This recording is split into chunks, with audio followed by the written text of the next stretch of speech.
You were talking about being in balance financially, being in balance time-wise with the gentleman before me. So I guess, and it's something I'm working on. And we want to call your attention to where satisfied and dissatisfied are. They're right in the center of the fulcrum in that perfect balance where it could go either way. It could easily tip this way or this way. Let's just acknowledge together for a minute that my quest, meaning you, my quest for satisfaction is the key to all balance in my life. Time balance, people balance, financial balance, because I'm the balancer. Nothing else is. There are no factors other than what I think that have anything to do with what goes on with me. There are no outside influences. It's all inside influences. So if I find that satisfaction balance, and then I think about finances, then I don't worry about money because I can't worry about money and be satisfied at the same time. And I can't really appreciate the money that I don't have without noticing that I don't have it. So that's not the key. So I just do my best to be satisfied where I am. I'm doing good and it's getting better. Right. I agree with that. I'm practicing that. Okay, so what about this feeling of deprivation or sacrifice? It seems like to get Well, we just have one first question. Yeah. Is that a satisfying feeling? Of course not. Of course it But isn't. it seems like, especially like around money maybe, that to get into balance. But you're missing the whole point of what we are wanting you to understand. Of course, all of those feelings you have, and they're legitimate feelings, and of course you have them, and momentum is taking them there. But you can't get to where you want to be by addressing those feelings. You just can't get there. You could just poke around. We could write 400 processes around those feelings, and you'd just pretty much stay right there. Ask your question again. Okay, so the question is, how do you find balance without, and around, let's say financially, for example, without feeling that you have to deprive yourself or experience struggle or effort? First of all, feeling like you have to deprive yourself is as far out of balance as not feeling like you have enough money. Satisfied, and then there's deprivation. Satisfied, and then there's sacrifice. None of that works. Now ask another question. Well, how do I not feel those feelings? Well, take a nap, and when you wake up, try to think a thought that doesn't feel like that. Use the power of your mind, use the discipline of your mind to reach for satisfaction instead of going into those lazy thoughts that you've thought your whole life. But don't do it the hard way, do it the easy way. Do it from here, not from here. That really is the key, because all of your questions are coming from way over here. How do I get to where I want to be from way over here? And we say, well, you can do it, but it's harder. Mm-hmm. Yeah, because it seems to me like getting in balance. Okay, this is it. So we have a game. It's in the Ask and It Is Given book, and it's the perfect game for what you're reaching for here. And as we tell you this game, we are then going to tell you how this game applies to the satisfaction factor. So the game is this. So I acknowledge that I'm out of balance, and I'm worried about money, and I'm also frustrated because there's so much I want to do that I can't do. So I feel bound by my inability to get more money, and I'm mad at myself a little bit, and mostly I just don't understand, and therefore I'm frustrated. And so I'm sort of even mad at Abraham, who acts like I can do anything I want, and I haven't been doing what I want. So there's where So here's the game. Get a columnar pad, as many columns as you need. Esther started with one that had 24 columns on it. Great big columnar pad. And so we asked Esther and the friend that she was counseling financially at the time, make an assessment of where you stand financially. And so we asked the question, what is the payment that you make that is the biggest every month? And this person said house payment. So I had them write house payment and wrote what the amount of the payment was. What's next? Car payment. What's next? Insurance payment. What's next? Credit card payment. What's next? Credit card payment. What's next? Credit card payment. What's next? Credit card payment. What's next? Credit card payment. What's next? Credit card payment. What's next? Credit card payment. What's next? Credit card payment. What's next? Utility. What's next? Water. What's next? Telephone. What's next? And so they pretty much filled up 24 columns on the columnar pad. And then we said, write this statement across the top. These are my commitments to the financial world. I've made these commitments, and I intend to do my best to make all of these payments every month, and in some cases do twice as much as I said I would. So we said, write that, and they did. And then we said, what is on the far right column? What's the smallest column? It was a bicycle that they had purchased from Montgomery Ward, and the bicycle payment was $14 a month. So we said, do you think that you could pay all of these? And they said, no, I can't pay them all. We said, can you pay the minimum payments on all of them? They said, no. And we said, which one of these would cause you the least trouble if you didn't pay it? And they said, that credit card and that credit card and that credit card, because they seem to like me to get my balance high. So they'll just charge me extra interest, but no terrible repercussion will come.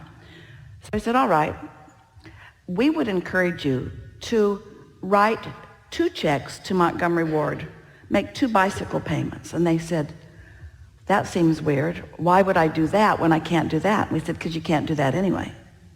But you can find $14 over there. So just do it. And when you do it, say to yourself, I did twice as much as I said I would. And then we said, way back then, feel the satisfaction of that. I did twice as much as I said I would. And we said, play this game and watch what happens. So they played the game, and here's what happened. A little more money came. They made a little more payments.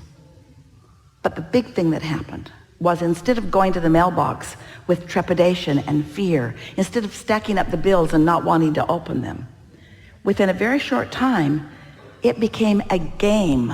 It became a game of satisfaction. It became a game of looking forward to what was coming, to see what I could do with this game. Feelings of deprivation were nowhere around. Instead, a feeling of accomplishing or playing successfully this game took the place. And so many people at that time began playing that game. It was 10 years ago.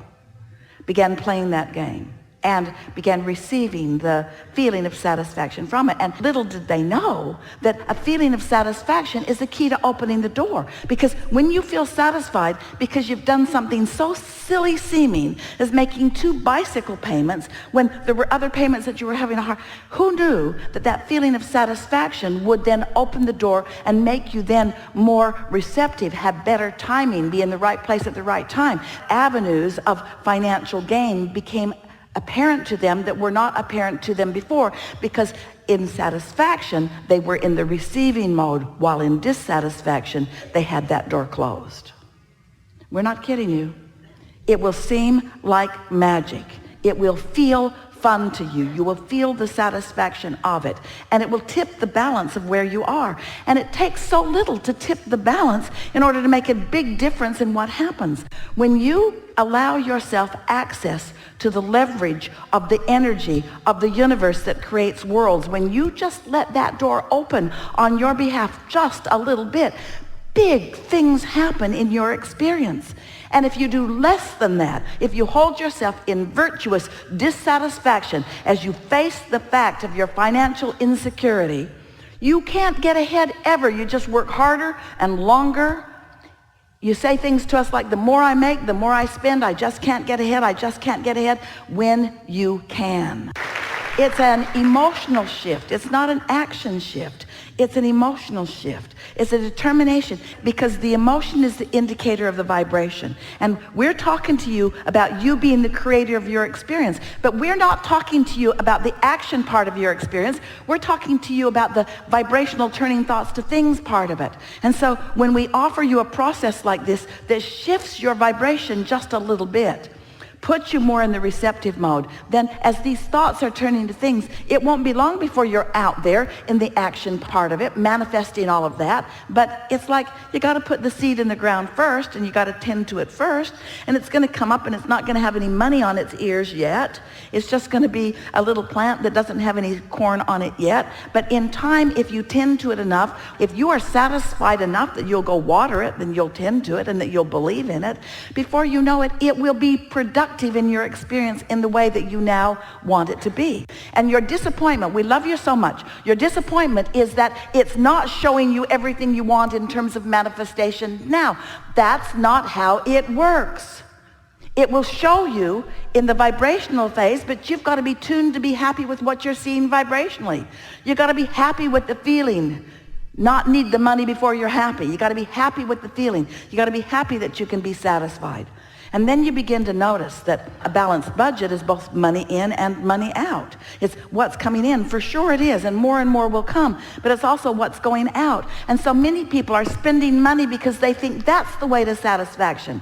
They think just buying one more thing and bringing it home will make them feel satisfied for a moment. It might give you a little feeling of relief, and it might distract you from things that are bothering you, but it is not the long-standing feeling, shift in vibration, and therefore shift in feeling that you're looking for.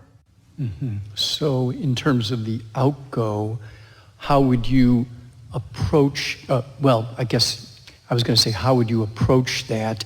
You're saying it's not an action, so it's not about depriving yourself of things that you want, but in effect, ultimately you will perhaps have to stop spending as much. Are you saying it'll naturally happen? What we're saying is you can stop spending for a minute and still be satisfied. And if you can be satisfied even though you've stopped spending for a minute, you'll catch your balance.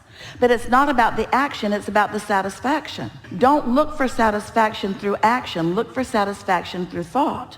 Because you can find it every single time if you will look just a little bit. Esther was on an airplane. She got up at 4 o'clock in the morning. She got into her car. She drove through heavy traffic. Interstate 10 has been under construction. It took 1 hour and 15 minutes to get to the airport. When she got to the airport, it was raining. She did not have an umbrella. She still got on that airplane and found satisfaction. You see what we're talking about? She's not demanding that every moment of her life be perfect in every way. She's just looking for as much satisfaction as she can find. The man at the baggage claim walked her in with a box over her head. People are just looking for ways to make her life better everywhere she goes. But her life is not always perfect. There are things that she would like to be different. She really doesn't like to set her alarm for 3 o'clock in the morning, to leave the house for 4 o'clock in the morning, to catch a flight that's at 6 o'clock in the morning. In other words, there are many other things that she might like to do. But you know what? The satisfaction of this makes all of that not matter. This satisfaction is so great, you see. And so she doesn't lie in bed and think, oh, it's probably going to be raining or the traffic's probably going to be blocked up. She just accommodates to make herself as comfortable as she can be. She gets to the airport early enough that she knows that she won't have to scramble. She looks for reasons to be satisfied and finds them and finds them and finds them and finds them and finds them and finds them and finds them and finds them, when there are plenty of reasons, maybe even more that she could pinpoint, that would not be satisfying, but not satisfaction doesn't lead her to alignment, and not being in alignment doesn't lead her to this kind of satisfaction. You see what we're getting at? You just have to decide that it's all up to you. The way you feel is all up to you, and that you can find satisfaction, and then it will lead to more and more and more and more and more. People watch Esther and they think, well, of course you're satisfied. You're wealthy. Esther is wealthy. Of course you're satisfied. You're wealthy. Of course you can fly first class. And if Esther really wanted to go toe-to-toe with you in your dissatisfied analogy, she would say, I still had to get up and make the flight. I still had to find a way to get to the airport. I'm just not magically appearing at the airport yet. I haven't been that satisfied. But who cares where you are if you're satisfied while you're going? Who cares what you're doing or who you're doing it with if you've mastered the art of satisfaction? Wouldn't you love to not need to make demands of the world that it will never make to you? Wouldn't you just like to be satisfied without needing your government or anybody to be different than it is in order for you to feel well-being? Aren't you looking for that? Don't you want to love your kids while they're finding their way? Don't you want to feel satisfied even though they won't do what you think they need to do in order for them to live the productive life that you've chosen for them? Satisfaction is every single thing you want, no matter what it is. A material object, a pile of money, a relationship, everything that you want is because you believe you will feel better in the having of it. And we are here to say to you, you've got to find a way to feel better in the not having of it before it can come. You've got to find a way to feel satisfied. Otherwise, the big stuff will never come to you. It will just be the mediocre stuff that other people who are playing the game of mediocrity are getting. It'll just be who's the biggest, who's the meanest, who can shove the hardest, who can push the most, who can drag the biggest pile over to their place. And we promise you, not one of them stands with any real satisfaction. They've just got the bigger pile.